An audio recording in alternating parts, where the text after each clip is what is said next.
Vejam que quando nós olhamos essas respostas produzidas por alterações de espírito, corpo e mente no ser humano, nós sempre vamos encontrar três tipos principais. Esses três tipos principais de respostas são as respostas fisiológicas, aquelas para as quais as nossas células foram pensadas, foram planejadas geneticamente.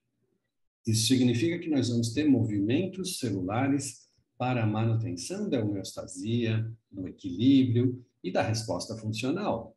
Quando eu penso, por exemplo, em fazer um movimento muscular para segurar uma caneta, os meus músculos respondem a esse desejo de segurar fazendo movimentos de contração e relaxamento.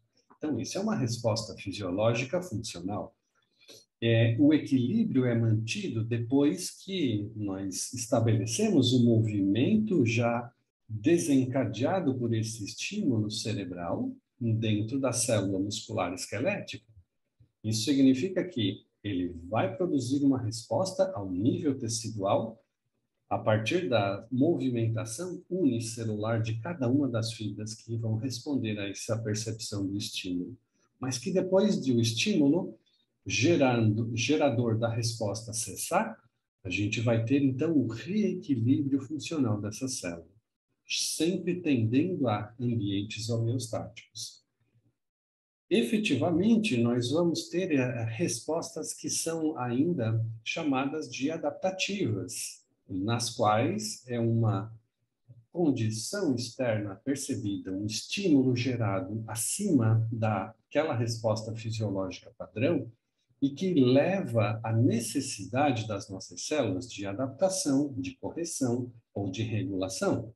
Assim, por exemplo, se eu fizer um movimento muscular, de novo, um movimento muscular agora esquelético, de repetição com aumento da força acima da capacidade inicial de resposta fisiológica desse órgão, nós vamos estar estabelecendo uma nova condição externa na qual esse músculo vai ter que fazer uma interface de adaptação.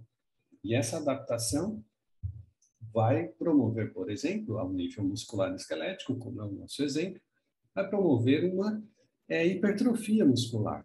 Então, ele vai aumentar o número de fibras, vai aumentar o número de miofibrilas expressas dentro de cada uma das células musculares esqueléticas para que essa célula tenha mais força, porque um movimento externo requer uma adaptação dessas células para corresponderem à percepção do estímulo que está sendo gerado. Então, é muito bacana quando nós temos uma resposta fisiológica e uma capacidade adaptativa do nosso organismo. No entanto, nós temos elementos chaves que vão produzir modificações tão maiores do que a capacidade adaptativa das nossas células, que acabam gerando respostas que a gente chama de respostas patológicas. Então, o nosso corpo resiste ao máximo, se adapta ao máximo. No entanto, ele também tem uma capacidade de resiliência. E quando essa capacidade de resiliência é suplantada por um estímulo agressivo muito maior, muito mais intenso do que a sua capacidade de resposta, geram-se, então, estados patológicos. E, fundamentalmente, a grande maioria das respostas patológicas estão relacionadas a dois processos só. Dois processos que geram oxidação e que geram inflamação. Obviamente, a gente pode ter traumas mecânicos, alterações tumorais, mas tudo isso são causas que muito mais raras do que os fenômenos que geram a grande maioria das doenças, que são os estados de oxidação e inflamação. E que tem uma correlação muito direta entre eles. Então, estados oxidativos, estresse oxidativo celular, aumento da produção de radicais livres, todos esses elementos que geram esses estados oxidativos promovem destruição celular, e a destruição celular libera mediadores inflamatórios que geram mais radicais livres, que promovem uma retroalimentação do processo de oxidação. Então, todos esses processos estão intimamente relacionados.